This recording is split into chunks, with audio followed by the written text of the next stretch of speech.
Bismillahirrahmanirrahim. Assalamualaikum warahmatullahi wabarakatuh. Asyhadu an la ilaha illallah, asyhadu anna Muhammad Rasulullah. Allahumma sholli ala sayyidina Muhammad wa ala ali sayyidina Muhammad. Kama sholaita ala sayyidina Ibrahim wa ala ali sayyidina Ibrahim. Bil alamina innaka Hamidum Majid. Sebelumnya kita panjatkan dahulu doa kepada Gusti Allah Agung untuk saudara-saudara kita yang telah memberikan sholawatnya kepada channel dakwah ini, sehingga channel ini dapat dengan setia eksis hadir dalam ruang-ruang diskusi kalian semuanya dimanapun kalian berada. Tentu dengan sebuah harapan, insya Allah sholawat itu akan menjadi catatan langit amal soleh bagi mereka dan keluarganya kelak, dan insya Allah akan terbalaskan dengan balasan yang jauh lebih baik lagi. Kemudian untuk seluruh viewer terkasihku dimanapun kalian berada, aku ucapkan terima kasih ya, baik yang di mancanegara maupun di dalam negeri, atas apresiasinya, atas waktu yang diluangkan untuk ngaji bareng di channel ini ya. Tentu dengan sebuah harapan ya, semoga selalu always dan tidak pernah never tetaplah bertumbuh menjadi satu pribadi tangguh, yaitu anti skip dan anti download. Bagi yang berkenan silahkan saja di share linknya ya, link kajiannya. Jadi jangan diunduh lalu dipotong-potong nggak karuan ya. Aku tidak pernah kasih izin untuk yang demikian itu. Jadi linknya saja di share, monggo silahkan ya.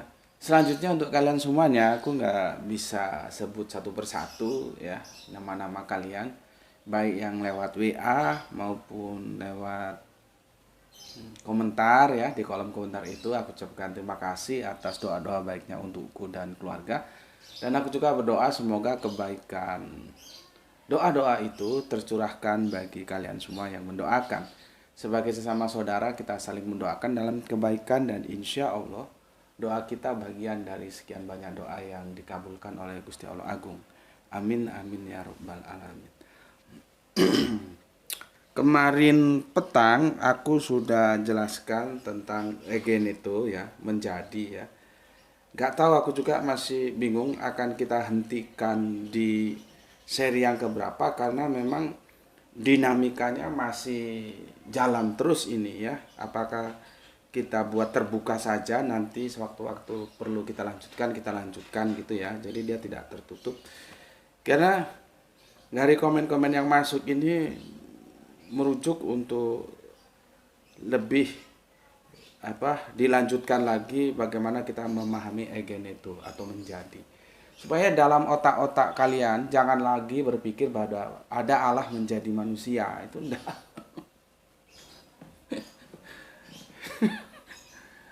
Allah yang gue habis pikir, bagaimana lu bisa percaya bahwa ada Allah kok menjadi manusia itu loh. Sedangkan Alkitab sudah mengatakan, dan aku nukil beberapa egen itu yang lalu ya, sekarang sudah masuk seri ke-7, bahwa Allah itu bukan manusia kok. Kamu masih ngajak ngotot ada Allah menjadi manusia. Ya. Itulah yang aku bilang, kesalahan itu sudah pada level awal. Di hulunya itu sudah salah, maka di muaranya juga pasti salah. Itulah yang aku bilang, dinamika statistik itu begitu.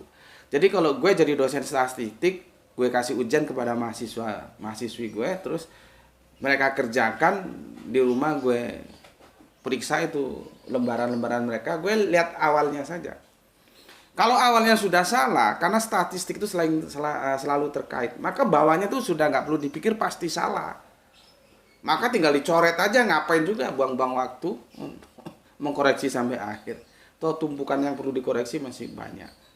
Kecuali nanti kita ada yang namanya kebijaksanaan. Tinggal salahnya itu di mana.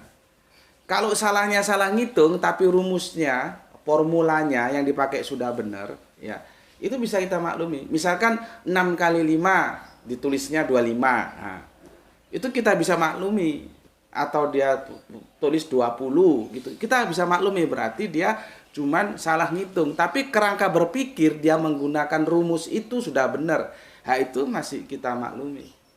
Artinya kesalahan-kesalahan yang manusiawi lah. Jadi kan Kalau gue sih jadi dosen itu ya nggak kiler-kiler amat ya.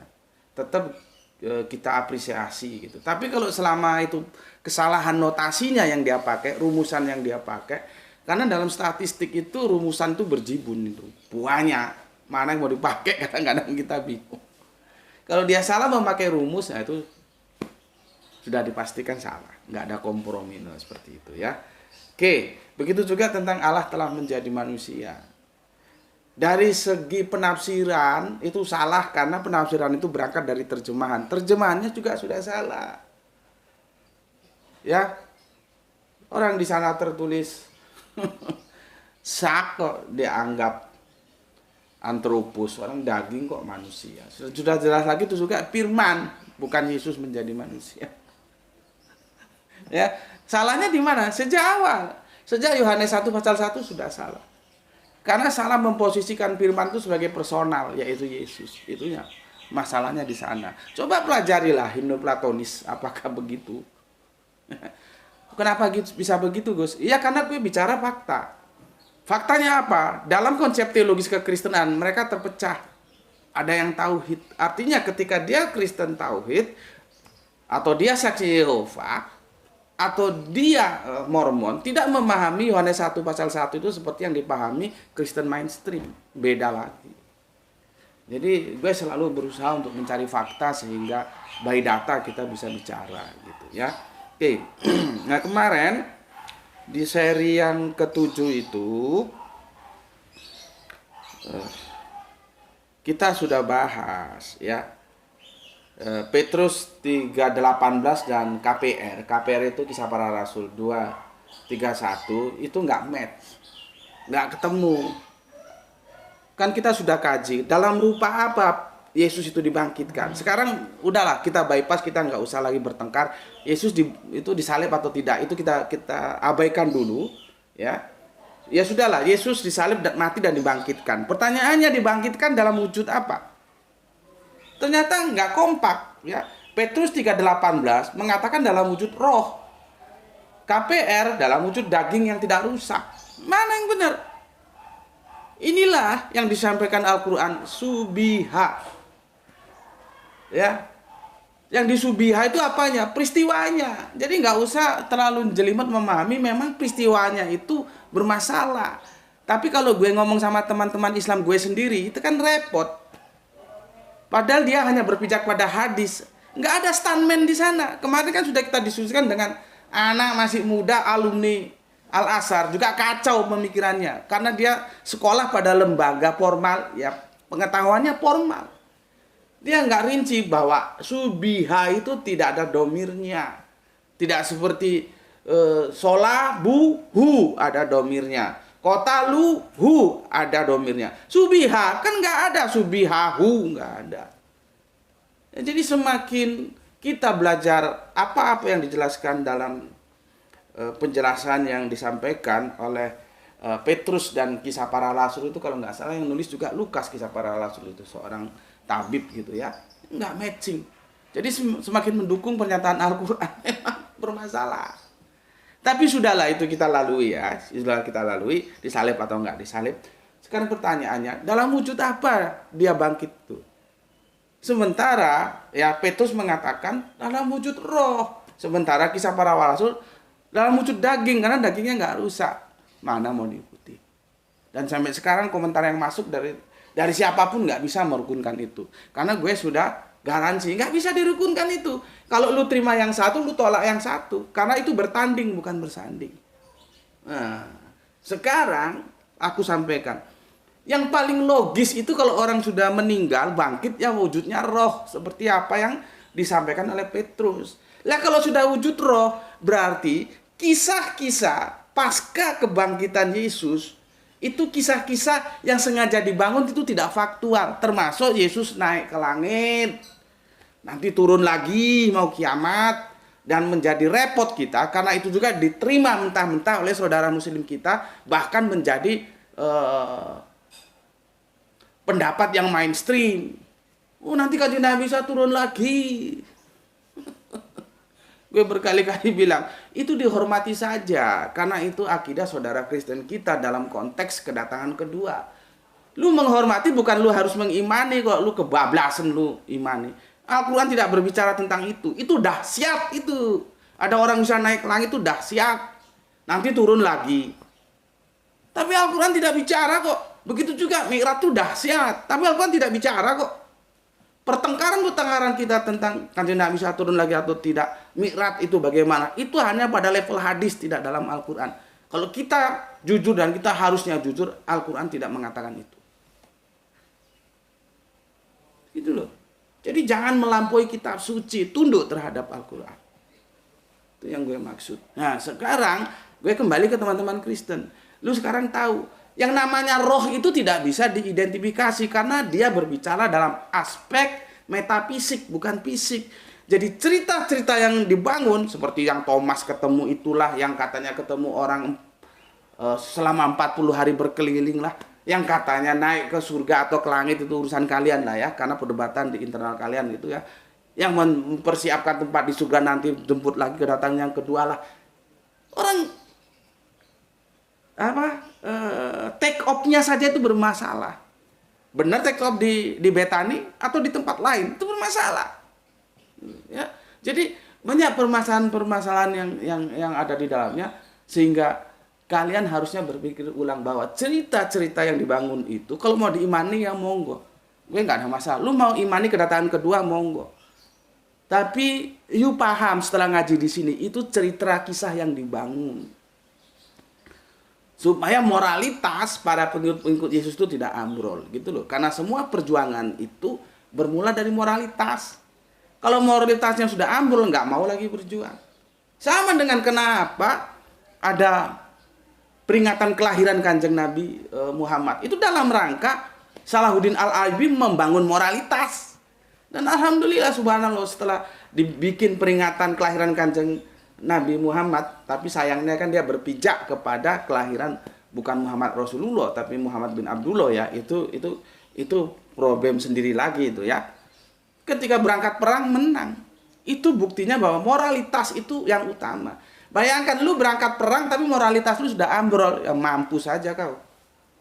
Ya, sekarang teman-teman Kristen sudah tahu ya, dibangkitkan secara roh, dan memang yang paling logik itu dibangkitkan secara rohani, bukan terus daging seperti ini, aku, kamu, ada tulang, ada apa, enggak begitu. Makanya nanti akan menjadi rame, Yesus minta ikan goreng itu untuk memastikan dia manusia atau dia Allah. Dia disalib atau tidak disalib. Ada roh makan ikan goreng itu kan ya aneh lah. Makan ikan goreng itu aku, kamu, kita yang belum mati itu makan ikan goreng. Itu pun kalau ikannya digoreng, debat lagi. Karena ada yang bilang digoreng, ada yang dibakar. Kalau dibakar berarti dia kan barbecue. Meskipun pada saat itu ya boleh-boleh saja lah. Tapi kan kita juga bertanya, kalau digoreng, minyak gorengnya dari mana? Ya mungkin bisa saja dijawab, oh dari dulu sudah ada orang bikin minyak goreng untuk diri sendiri sebelum ada secara industri sekarang. Minyak goreng tinggal pilih. Pertanyaan gue, kok tumben amat ya di rumahnya teman-teman para sahabat itu kok ada minyak goreng. Sehingga ketika Yesus minta ikan goreng, langsung digorengkan. Kan itu juga masalah yang perlu kita teliti. Itu namanya kajian-kajian dalam rubrik high kritik. Supaya kalian tahu. Ya, aku jelaskan gini bukan kamu harus ikut apa yang aku sampaikan, enggak, tapi minimal ngerti gitu loh. Ojo goblok. Ngaji di sini lu tetap goblok, mendingan lu keluar, nggak usah ngaji di sini. Semuanya, entah Islam, entah Kristen, kalau ngaji di sini tetap goblok, mending keluar, jangan ngaji di sini. Ini nggak ada pilih-pilih. Ya. Kalau ngaji di sini harus pintar, harus cerdas gitu ya. Masalah iman nanti urusan sendiri-sendiri. Kamu tetap kafir ya, aku hormati. Mau masuk Islam ya alhamdulillah, gitu aja. Nggak ada masalah kok. Oke. Again itu bukti Yesus bukan Allah. Ya, itu seri yang ke piro iki. Waduh, gue lupa ini seri yang ke berapa ini ya. Sebentar. Kalau nggak ke-7 ke-8. Iya kan? Kalau nggak 7, 8 itu dia. Ntar gue lihat dulu ya. Mudah-mudahan data gue nggak hilang. Gue ini paling nggak canggih masalah menyimpan data. Geneto. Salah gue. Seri ke-9. Berarti sekarang masuk seri yang ke-10. Sudah 10 seri kita membahas Geneto ya. Geneto seri yang ke-10 ya. Bukti Yesus bukan Allah ya. Ini bukti Yesus bukan Allah. Nanti ayat mana yang akan kita nukil, kita mengalir aja ya. Oke ya, sudah aku jelaskan di situ. Mumpung aku ingat ya. Aku ingatkan sekali lagi di Roma. Ini kadang-kadang teman-teman Islam juga terjebak di sini dia.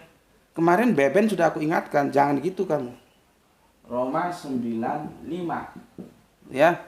Roma 9:5 ya. Dan ini kan sudah aku bahas tuntas ketika aku diskusi dengan bapak kita dari Jawa Barat itu, Bapak siapa itu, Pendeta Ferdinand dan teman-temannya itu, yang ketua Bamak Jawa Barat kan. Ini kan menjadi perdebatan sengit ini. Kalau kurang jelas tonton di situ, di seri berapanya gue nggak tahu, tanya sama si Kispati itu. Sudah gue jelaskan dan mereka diam. Dan memang bagaimana mau dibantah, memang tidak terbantahkan lagi. Jadi begini ya, mereka adalah keturunan bapak-bapak leluhur yang menurunkan Mesias dalam keadaannya sebagai manusia yang ada di atas segala sesuatu. Ia adalah yang harus dipuji sampai selama-lamanya. Amin. Nah, di sini domir ia itu yang bermasalah. Ia itu bagi teman-teman yang menganggap Paulus mengegenetokan, menjadikan Yesus sebagai Allah, ianya itu lari ke Allah. Lari ke Yesus.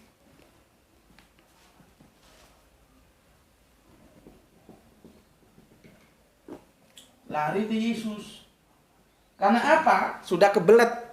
Ingin menyesuskan, ingin mengalahkan Yesus. Mengalahkan Yesus itulah yang kita sebut dengan deifikasi. Ya. Disebut dengan deifikasi atau hipoteosis. Ya. Mengalahkan yang bukan Allah. Bukan Allah dialahkan ini. Yesus mengalami deifikasi. Ya. Jadi domir ia itu dianggap Yesus. Ia adalah Allah sehingga Yesus adalah. Padahal tidak. Ia itu lari ke Allah itu sendiri yang di sini dikatakan ya, yang menurunkan Mesias dalam keadaannya sebagai manusia. Menurunkan Mesias bukan menurunkan Allah. Yang menurunkan Mesias keadaannya sebagai manusia. Siapa dia? Ya Allah itu. Ia itu yang menurunkan Mesias dalam keadaannya sebagai manusia apa? Ya Allah. Maka disebut ia adalah Allah. Maka kalau ada kristolog masih membawa ini untuk menuduh Paulus bahwa Paulus mengegenetokan, menjadikan Yesus ada Allah, itu kristolog ini kacangan. Goblok gue. Paulus tidak pernah mengatakan Yesus adalah Allah, tidak pernah mengegenetokan. Tidak pernah. Sekarang nanti akan kita lihat. Jadi jangan tuduh Paulus. Paulus nanti kalau lu mau kritik habis-habisan ketika dia mengusung dogma soteriologi salib, di sana silakan lu mau habis-habisan. Karena kalau ini kamu yakini itu loh Paulus mengalahkan Yesus, ini menjadi dukungan bagi mereka. Kamu goblok tuh apa? Tidak ada Paulus mengalahkan Yesus. Paulus tidak pernah melakukan apoteosis terhadap Yesus. Makanya jauh-jauh hari videoku tak bikin aku membela Paulus. Dalam konsep apa? Constraint-nya, batasannya dalam konsep tauhid aku membela Paulus. Dalam konsep itu tok, yang lain enggak. Gitu loh. Jadi jangan lagi aku dengar masuk ke sini lu masih bawa ini mengatakan Yesus adalah Allah, itu goblok.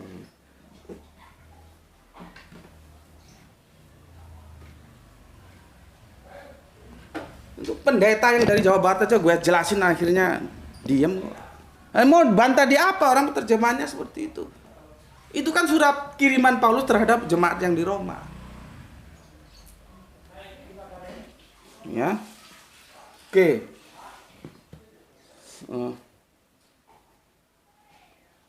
Sebentar. Ya. Sekarang gue mau baca dulu komen yang masuk dari kalian ya. Sebentar, ini takut salah baca gue nanti. Ya. Sekarang iya, seri yang ke-10 ya, tapi tak tertulis di sini serinya. Mohon dipersori ya. Oke, seri yang ke-9 maksud gue, sekarang seri yang ke-10. Oke. Pertama, Rahani Junaidi, Teh Rahani kumaha pawartosna teh damang, di ditu damang, tiris di ditu geus hujannya. Atur nuhun sadayana teh. Assalamualaikum, waalaikumsalam. Aku pertama Tuan Guru, salam Isra dan sehat selalu. Oke. Terima kasih atas dua merah hatinya ya. Aya teteh geulis di dia mah. Terus ditaku-taku ini soleha kita ya. Waalaikumsalam warahmatullahi wabarakatuh. Gus Beti nyimak, semoga semua sehat walafiat. Salam Isra. Oke, salam Isra juga untukmu, untuk ditaku-taku ya. Islam rasional. Semoga sehat semua yang ada di sana di mancanegara. Terima kasih atas 3 merah hatinya dan bendera Indonesia dan Palestina ya. Oke. Selanjutnya Kang Mas Nurkolis, alhamdulillah Brebes hadir ngaji. Salam sehat selalu dan salam Islam rasional Guru. Oke, salam Islam rasional untuk Kang Mas Nurkolis ya. Salam dari Ubaru. Jadi gue Ubaru bukan ulama ya. Kemudian soleha kita Gispati, alhamdulillah hadir. Salam Isra Tuan Guru dan buat semua yang ngaji. Oke, terima kasih atas 3 merah hatinya dalam salam Isra semuanya untuk saudaraku yang ada di Palu ya, Sulawesi Tengah ya. Kemudian Kang Hermana Natawijaya, assalamualaikum, waalaikumsalam warahmatullahi wabarakatuh. Hadir nyimak, salam Isra buat semuanya. Oke, terima kasih Akang Hermana Natawijaya dan salam Isra untuk semua yang ada di Bandung. Nah, ini ada dari saudara kafir kita yaitu Lae Sitohang ya. Ini dia do jabu mulai. Dokon matu awate, sian dia do, sian Pak Rapat do, Tarutung do, dokon matu awate. Ini dari tanah Batak ini. Sitohang, marganya Sitohang ya, Perdian Sitohang ya. Tepat sekali, Yesus Kristus dan Allah Bapa adalah 2 entitas yang berbeda. Allah Bapa yang memberikan kuasa kepada Yesus Kristus, memberikan dan menerima, jelas ada 2 individu. Nah, dia sudah paham loh itu. Gak tahu Sitohang ini, gue kadang-kadang gimana ya, kalau nggak ketemu langsung tuh agak repot. Apakah dia Kristen, apakah dia Islam, apakah dia tidak punya agama, agak repot melihatnya. Kadang-kadang bener, kadang-kadang kata orang Jawa belero. Tanya sama Irfan apa itu belero, utaknya belero. Orang bilang ke kanan, dia ke kiri. Ini bener ya. Tapi nggak tahu guys. Kenapa? Yesus Kristus dan Allah Bapa itu 2 entitas yang berbeda memang. Allah Bapa memberikan kuasa kepada Yesus Kristus. Makanya Yesus Kristus tidak maha kuasa. Akankah kita menyembah sesuatu yang tidak maha kuasa? Yesus Kristus itu adalah menerima ya, yang memberikan itu adalah Bapa.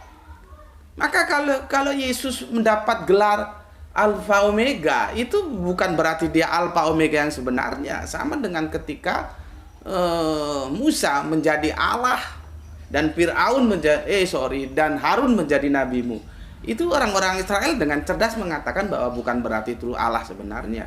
Begitu juga ketika Yesus di kitab Wahyu itu Alfa Omega, itu adalah gelar yang diberikan. Maka dikatakan oleh Yesus, namamu yang engkau berikan kepadaku. Kurang jelas ya apa? Kalau masih goblok aja kan gue repot. Padahal gue sudah mengulang-ulangi dan berusaha memberikan penjelasan sesederhana mungkin. Ayo kita pahami Alkitab dengan benar. Supaya jangan iman dibangun atas dasar dogma. Gitu ya. Ini si Tohang cerdas ini, dia bilang ya. Itu dua individu yang berbeda dan satu relatif terhadap yang satu. Karena yang satunya absolut, satunya relatif. Sama dengan Yesus, membangkitkan atau bangkit sendiri atau dibangkitkan.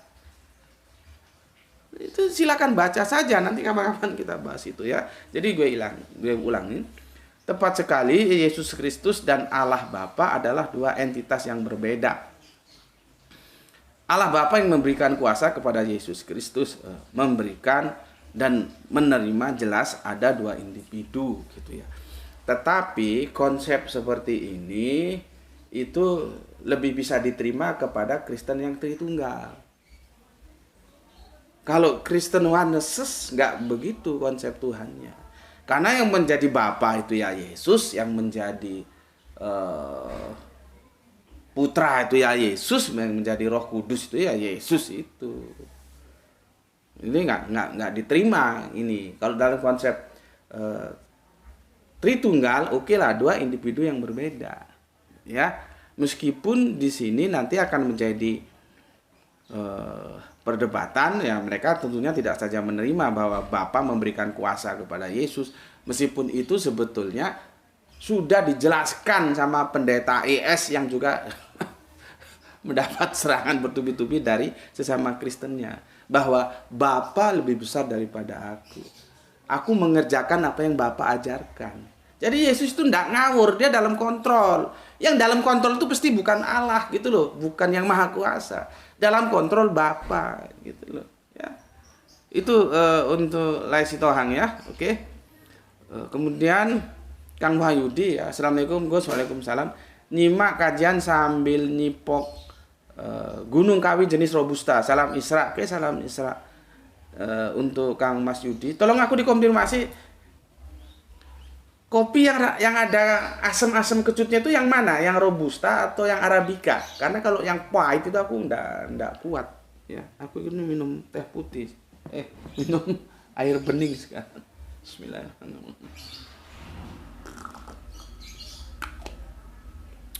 Karena tadi pagi sudah ngopi ya. Ini sedikit mengurangi lah. Kemudian buka stok kopinya supaya hemat. Jadi mengurangi kopi dan stok kopinya supaya hemat, pertahanannya supaya hemat. Itu kalau di mata kuliah teknik industri namanya pengendalian bahan baku atau inventory control gitu ya. Inventory kopinya dikontrol supaya tidak nanti kehabisan. Oke, tolong Kang Mas Yudi ya dikonfirmasi yang ada rasa asam-asam itu yang aku suka. Itu yang Robusta atau yang Arabica ya. Oke, kemudian Bapak Lurah kita yang ada di Deli Serdang, di Makgus, salam Isra, assalamualaikum. Waalaikumsalam warahmatullahi wabarakatuh. Untuk Bapak Abdul Muluk, semoga sehat selalu bersama keluarga, bersama istri, anak, cucu tercinta ya, mungkin cicit juga ya. Namun juga tidak lupa salam Isra untuk semuanya saudaraku yang ada di Deli Serdang. Kemudian Kang Sahran Gipari menyimak setelah tayang ya, komen ketiga setelah siang diguyur hujan, malam ini kembali turun hujan. Waduh, enak itu sambil ngopi makan goreng pisang. Oke, kembali ke Devina Feminim. Matematika Aljabar 1 tambah 1 tambah 1 sama dengan 3. Matematika Alkitab 1 tambah 1 tambah 1 sama dengan 1. Salah sayangku. Kamu juga jangan goblok ya. Harus cerdas. 1 tambah 1 tambah 1 itu aljabar, it's okay. Matematika logikanya begitu. Tapi 1 tambah 1 tambah 1 sama dengan 1 itu bukan Alkitab. Itu dogma Tritunggal. Jadi jangan bawa-bawa Alkitab. Alkitab sama sekali tidak merekomendit 1 tambah 1 tambah 1 sama dengan 1. Karena yang Alkitab katakan adalah ehad tunggal, bukan Tritunggal gitu ya. Ya, anak manis ya. Jadi otakmu juga harus cerdas setelah ngaji di sini. Jangan bawa-bawa Alkitab. Alkitab tidak pernah merekomendasi Tritunggal. Maka ketika kamu menyinggung 1 tambah 1 tambah 1 sama dengan 1 dengan matematika Alkitab, itu salah besar. Itu matematika dogma Tritunggal gitu, nggih. Semoga gobloknya bertepi ya. Bertepi lama-lama gobloknya hilang jadi pintar gitu. Oke, sekarang ini jagoan kita dari kalau nggak salah Makassar ini, Hansip Romawi ya. Paulus ya, Tuhan dan Allah berbeda. Itulah yang jadi masalah. Karena kita sering terjebak Tuhan itu Allah, Allah itu Tuhan. Padahal belum tentu. Yang benar itu Allah pasti Tuhan, Tuhan belum pasti Allah. Sama dengan kalau kita raja, Malikinas, rajanya manusia, merajai Manukinas. Allah itu raja, tapi yang raja tidak pasti Allah. Ken Arok juga raja. Raden Wijaya raja. Gitu loh cara memahaminya kalau kita paham bahasa seperti itu. Makanya kan berkali-kali aku bilang, dan biasanya Kristen-Kristen itu girang kalau bilang bahwa Gus Muti mengakui Yesus Tuhan. Iya, gue mengakui karena gue ngerti bahasa. Yesus itu Tuhan tapi bukan Allah. Karena Allah pasti Tuhan, Tuhan belum pasti Allah. Sama dengan Allah pasti raja, raja belum pasti Allah. Karena Ken Arok juga raja, Ken Dedes juga bukan. Raden Wijaya juga raja. Gitu ya. Oke. 1 Korintus 8:6. Namun bagi kita hanya ada satu Allah saja yaitu Bapa dan satu Tuhan saja yaitu Yesus Kristus. Ya. Markus 12:29 ya. Jawab Yesus, hukum yang terutama dengarlah orang Israel, Tuhan Allah kita, Tuhan itu Esa. Oke. Aku coba jelaskan di sini ya. Jadi gini. Ini Kang Mas Hansip Romawi ini lama dulu juga di sini juga cukup lumayan, di Facebook kita berteman lama, dari Makassar ingatku ya. Berarti kita sekarang egenitunya 1 Korintus ya, berapa ini? 1 Korintus 8 ayat 6. Mungkin ini akan menjadi berseri 1 Korintus ini ya. Aku tidak akan masuk ke intipati bagaimana memahami ini. Aku mau masuk ke introduction-nya lah, sekapur sirihnya, supaya kalian tahu kenapa Paulus itu ya perlu-perlunya mengeluarkan surat kiriman untuk jemaat di Korintus, yaitu surat 1 Korintus 8 ayat 6. Itu apa sih, karena apa sih gitu ya. Dan nanti kita bisa lihat, pernahkah Paulus mengegenetokan atau menjadikan Yesus sebagai Allah? Di sini nanti permasalahannya. Adakah Paulus itu mengegenetokan, menjadikan, jadi kalian harus familiar dengan egeneto ya, menjadikan Yesus sebagai Allah.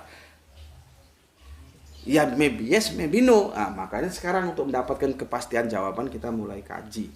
Sekarang aku kaji behind screen-nya dulu ya, supaya kalian paham. Insya Allah besok kita lanjutkan masuk ke intipatinya gitu.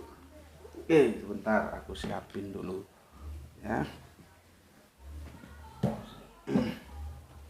Jadi kalau ngaji begini kan enak ya. Sekarang kita bahas 1 Korintus ya. Begini. Nanti baca di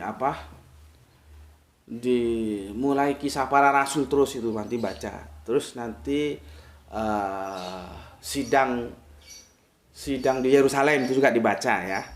Dibaca. Nanti kalian akan tahu di situ ketika Yakobus ya mendukung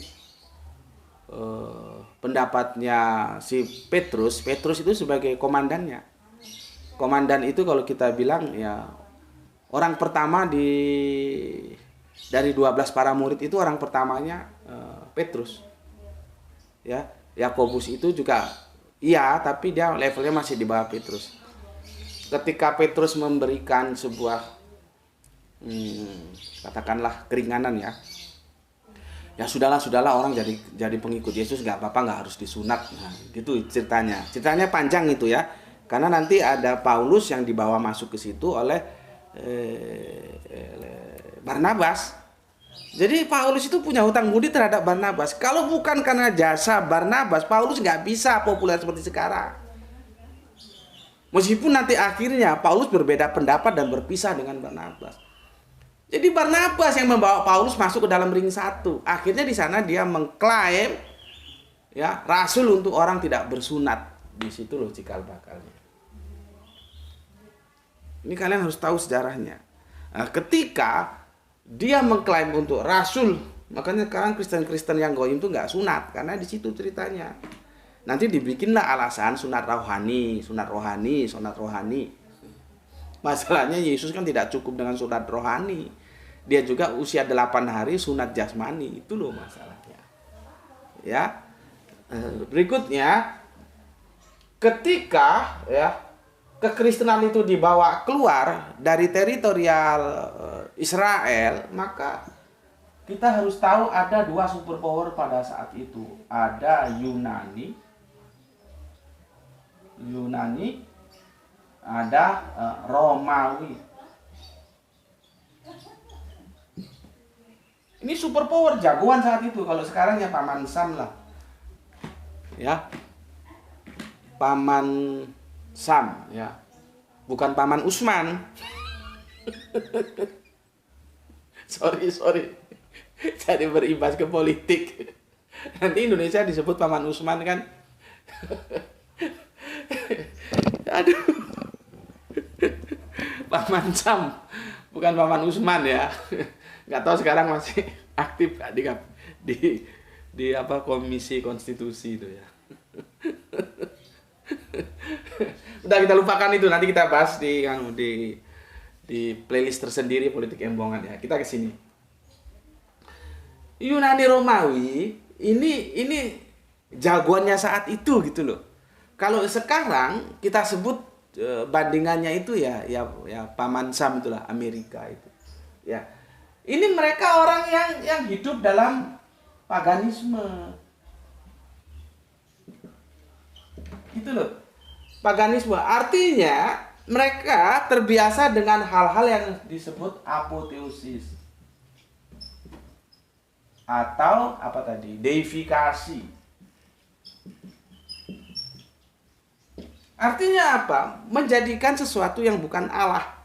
Nanti yang dialahkan itu banyak. Nanti aku baca, aku nggak hafal ya. Nanti banyak itu. Di antaranya ada hero pahlawan Hercules, ada raja penguasa Alexander itu, ada lagi nanti banyak lah ya tokoh-tokoh, nggak hafal aku. Makanya itu korelasinya seperti ini yang pernah kita bahas, yang disalahpahami oleh banyak ustadz, banyak kiai ketika diminta kasih khotbah nikah itu ya, yang wanita sujud terhadap laki-laki, yaitu istri sujud terhadap suami. Itu konteksnya bukan tentang kesetiaan, goblok kabeh. Itu konteksnya manusia tidak boleh sujud terhadap manusia karena apa? Sahabat itu datang ya dan memperlakukan Kanjeng Nabi sebagaimana dia lihat di sana-sana tempat dia berkunjung itu, begitulah mereka memperlakukan junjungannya, disembah. Kanjeng Nabi disembah, Nabi tidak mau. Apa-apaan ini? Ya, apa-apaan kamu itu loh, gitu. Dijelaskan sama sahabat. Ya Rasulullah, aku melihat di sana mereka memperlakukan rabi-rabinya, kira-kira begitulah ya. Seperti itu. Nabi bilang, oh jangan, nggak boleh. Kan sudah kita bahas itu, ya. Kalau boleh manusia sebab manusia itu istri nyembah suami. Disalahpahami, diundang kemana-mana khotbah nikah isinya cuma itu saja. Salah alamat bos. Goblok, nggak pernah lihat behind screen hadis itu seperti apa. Nah ini sekali lagi gue bilang, hadis itu adalah sumber primer bersyarat. Karena dia relatif. Al-Quran sumber primer absolut tanpa syarat. Tinggal you mau terima, ambil Al-Quran. You mau tolak. Gitu. Karena kita Islam, maka kita menerima. Maka dia menjadi sumber literasi primer tanpa syarat. Karena absolut. Kalau hadis bersyarat. Ya, oke. Karena apa? Dikhawatirkan seperti ini. Bagi orang-orang Yunani, orang-orang Romawi itu biasa melakukan apoteosis, melakukan deifikasi. Biasa bagi mereka, bukan sesuatu yang aneh. Karena apa? Mereka kan tidak dapat bagian nabi. Meskipun nanti kita bisa berdebat ya, Aristoteles terus Plato itu nabi bukan ya. Makanya kemarin ada teman kita sampai 3 tahun belajar filsafat sampai lupa belajar Islam, itu kan goblok 7 turunan. Filsafat itu ilmu pinter-pinteran ngomong kok. Tinggal bagaimana kamu bisa membangun landasan teorinya. Kalau bisa ya kamu dianggap benar. Kok sampai lupa belajar Islam itu kan goblok 7 turunan itu. Sudah, jangan diulangi lagi gitu. Bukan gue melarang lu belajar filsafat. Silakan saja belajar filsafat. Tapi jangan lupa belajar Islam dan itu menu utama. Sama dengan kristologi begitu. You harus belajar Islam sebagai menu utama. Kristologi menu tambahan. Ketika you butuh, monggo. Kalau nggak usah juga, nggak apa-apa. Tetapi dengan perkembangan zaman seperti ini, kristologi menjadi perlu. Makanya kan gue mengkritik, di setiap masjid-masjid ada nggak kajian kristologi? Kagak ada. Taruhlah 100%, taruhlah yang 90% untuk Islam, bahwa yang 10% disisihkan untuk ngaji kristologi, gitu loh. Karena apa? Sekarang dunia kita sudah global, orang buka apa saja di sini ini ada, gitu loh. Ya, ada. Jadi jangan terus membiarkan perkembangan teknologi yang itu mempengaruhi kebudayaan kita bermasyarakat, gitu ya. Oke, sekarang di sini ya. Jadi terjadi apoteosis atau deifikasi, ya. Paganisme itu merajalela.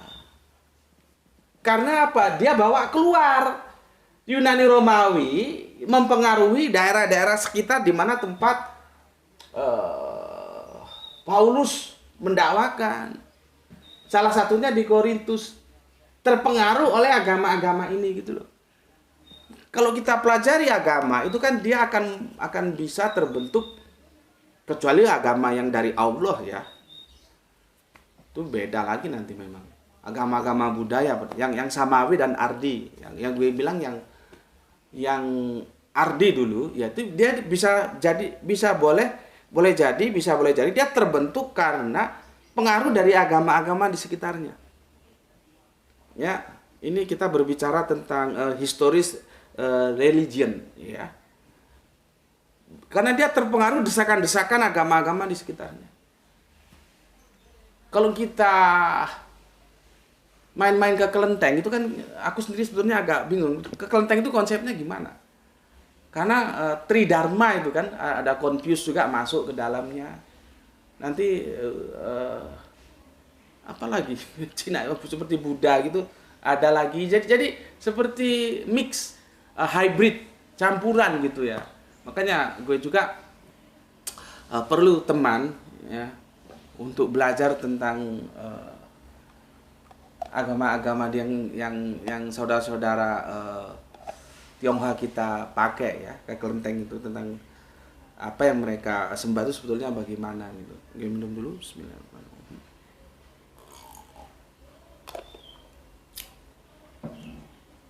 Oke, di sini ya, apoteosis deifikasi, ya.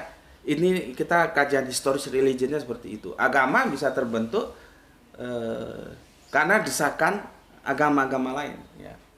Bisa agama ini dicampur, ya. Yang hipotesa gua seperti itu yang terjadi di hipotesa itu maybe yes maybe no loh ya, di kelenteng tadi itu, ya. Yang Tridharma itu, gitu ya. Bisa jadi seperti itu. Kalau gue salah ya silahkan dikonfirmasi aja dan tunjukkan benarnya gimana. Kalau you benar ya gue ikut, gitu ya. Karena gue ada buku Confucius ya. Segini gue punya, teman gue punya belum, sebetulnya yang dikasih gue berapa buku banyak gitu, tapi teman gue minta bagian dan minta yang itu, ya sudahlah. Berbagi buku akhirnya. Ya, gue belum sempat belajar tentang Confucius gitu. Confucius gitu ya, betul ya. Seharusnya ya kita tahu dasar dari kekristenan yang dibangun Paulus. Itu dulu, ya. Paulus melihat perkembangan di lapangan, wah ini nggak benar ini. Gue yang tawarkan kekristenan itu tauhid. Ya.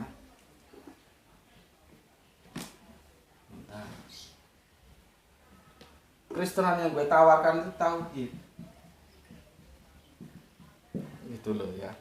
Nanti kalau ada teman Kristen keberatan gue bilang tauhid, ya sudahlah, Allah yang ehad.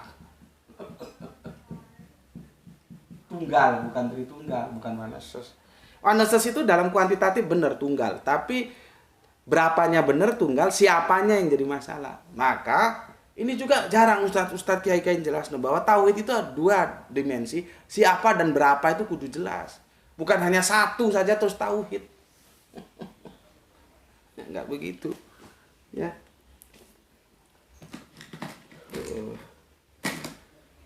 Ini mungkin ada yang uring-uringan dengar pernyataanku yang terlalu belak-belakan ya. Terus dia membandingkan aku dengan kiainya, dengan ustadznya. Nggak apa-apa ya. Kita kan bisa bicarakan baik-baik. Misalkan mau diketemukan ya nggak apa-apa. Tapi diniatin dengan kerangka berpikir akademis. Ya, nggak apa-apa kita ketemu, kita ngobrol gitu. Mungkin kamu gregetan. Ya, karena memang faktanya di situ. Kalau lihat kajian-kajian di masjid-masjid, tauhid satu. Jadi berapanya aja, siapanya itu nggak pernah diekspos. Padahal tauhid itu siapa dan berapa. Lah kamu bertuhankan satu, tapi Tuhan lu bukan Allah, kan jadi masalah. Gue cari penghapus nggak ketemu. Ya, jadi ehad ini ya, kalau nggak mau tauhid ehad lah. Ya, oke. Konsep teosnya yang ditawarkan Paulus itu Allah yang ehad. Sesuai dengan perjanjian lama, perjanjian baru ya. Ini ada di Markus 12:29. Ini ada ulangan, mau dikoreksi, ulangan 64, ingat gue. Kalau salah tolong, ulangan 64 atau 46 ya. Ini yang menyatakan siapa? Ini yang menyatakan Moses, Kanjeng Nabi Musa. Ini Yesus, Kanjeng Nabi Isa.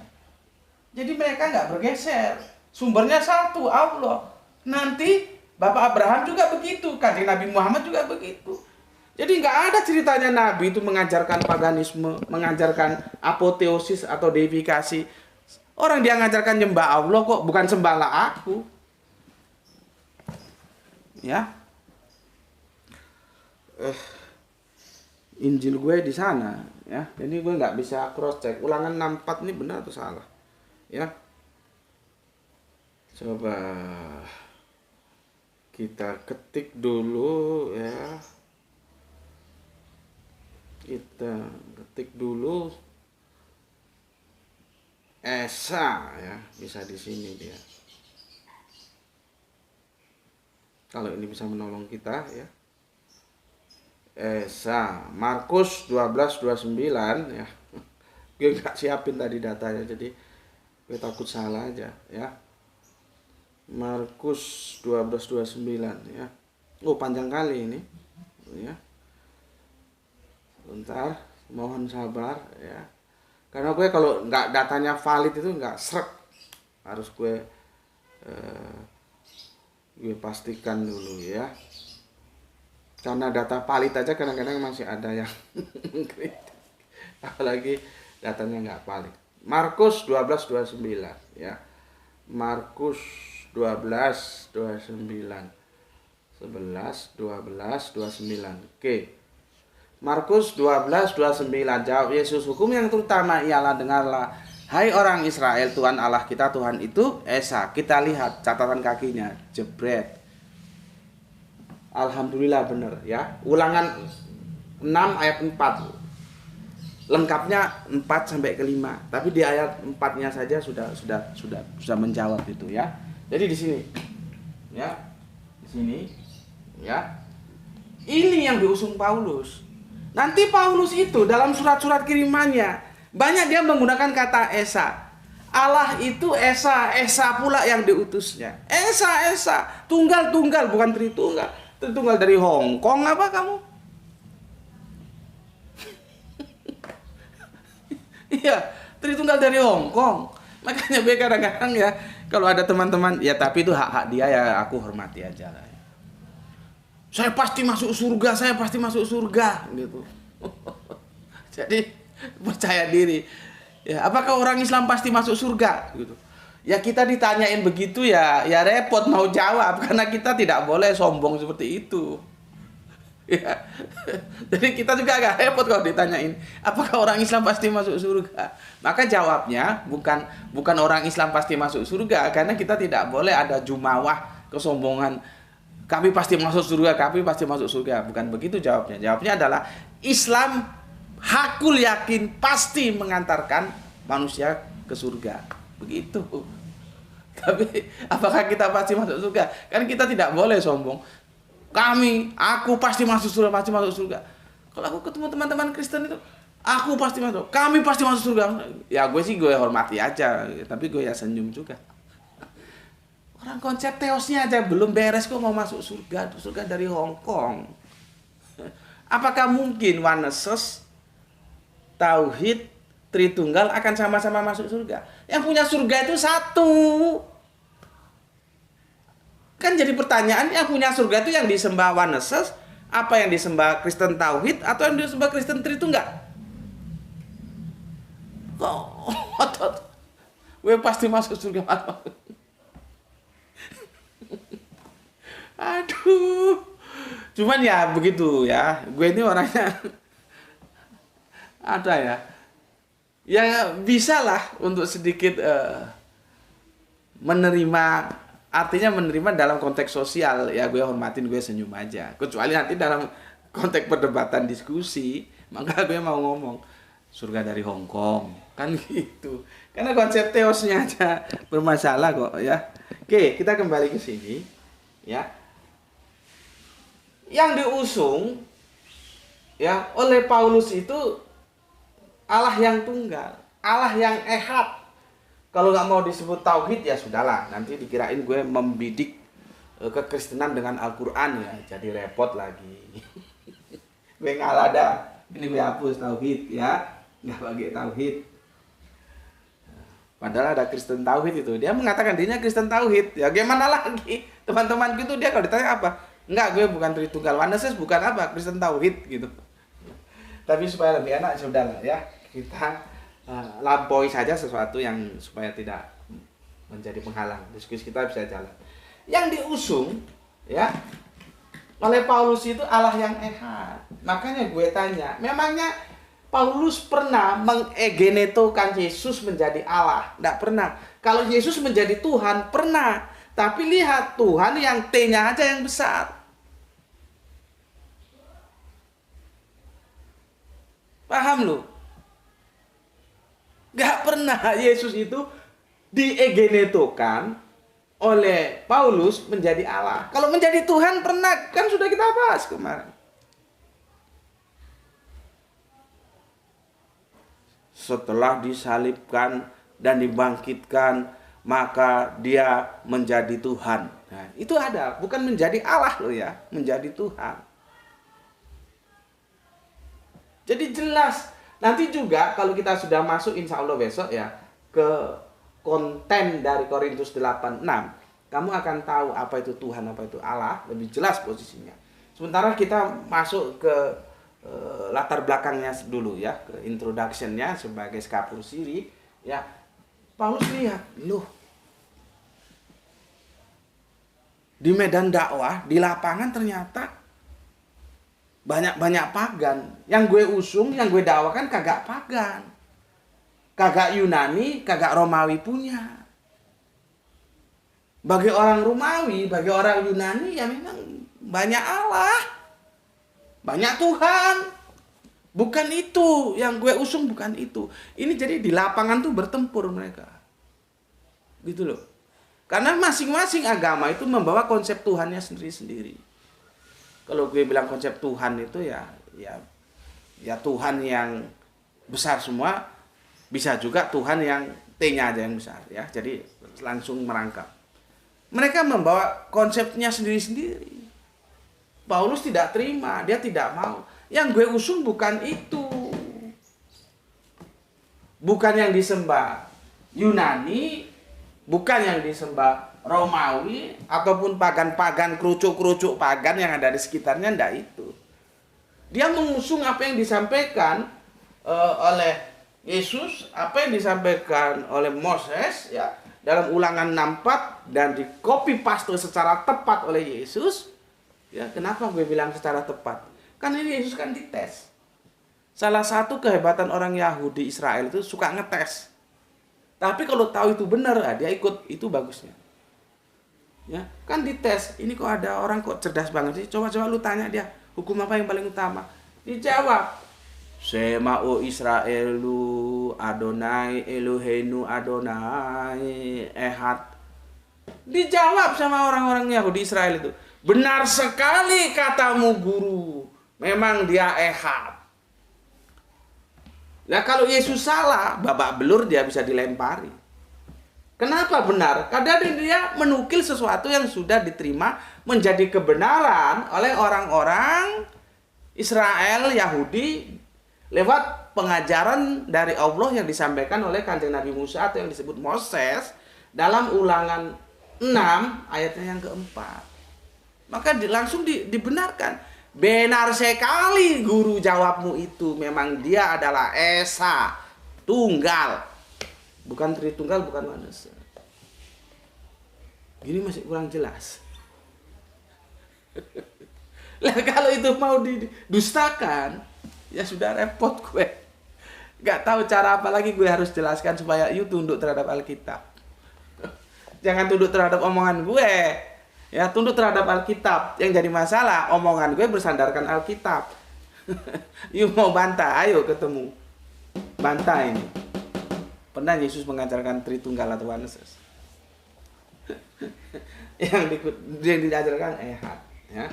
Oke, setelah dilihat di lapangan, wah ini nggak kondusif ini. Nggak kondusif. Karena masing-masing memperkenalkan Allahnya masing-masing. Ya.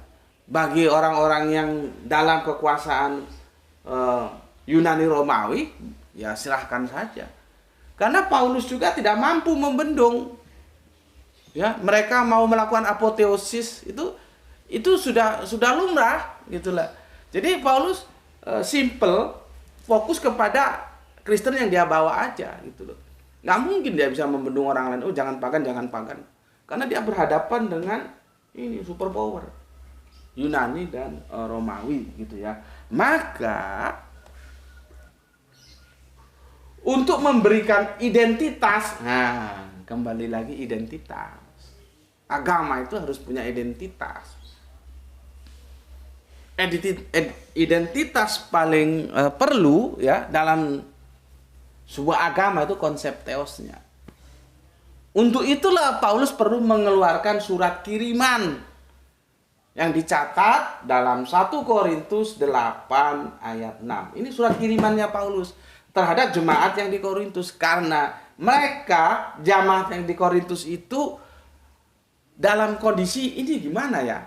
Sana punya Tuhan, ini punya Tuhan, punya sesembahan. Kita ini gimana? Paulus mengkhawatirkan itu, maka dijelaskan. Jadi ini bisa disebut syahadat Paulus tuh di sini. Kalau syahadatnya Moses itu di Ulangan 64.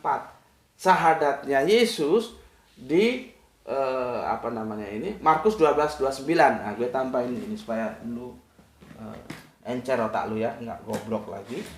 Syahadatnya Paulus itu di 1 Korintus ya 8 ayat 6. Ini syahadatnya Paulus. Nah, gue minum dulu. Bismillahirrahmanirrahim.